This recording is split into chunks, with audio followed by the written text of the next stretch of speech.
Programang ito ay rated SPG, striktong patnubay at gabay ng magulang ang kailangan. Pinasabugan nga ni Olga si Ramon. Sapul si Ramon sa granadang inihagis ni Olga. Tinamaan din ng maliit na kubol kaya nasira at nadaganan dito si Ramon. Sa lakas ng pagsabog ay para kay Olga ay imposibleng mabuhay pa si Ramon. Masaya si Olga dahil sa wakas ay napatay niya na daw umano si Ramon.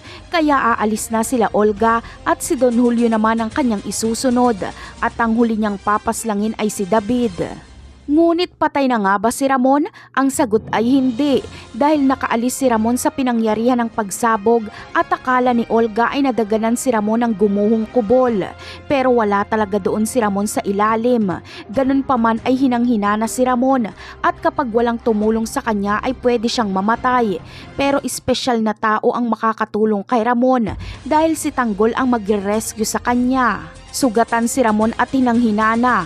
Makikilala niya si Ramon na ito ang asawa ni Mokang. Gusto niya itong tuluyang patayin pero hindi maiintindihan ni Tanggol ang kanyang nararamdaman. Makakaramdam siya ng lukso ng dugo at ito ang mag-uudyok sa kanya na tulungan si Ramon. Kaya dadalhin niya ito sa pinakamalapit na ospital. Ililigtas ni Tanggol ang kanyang ama.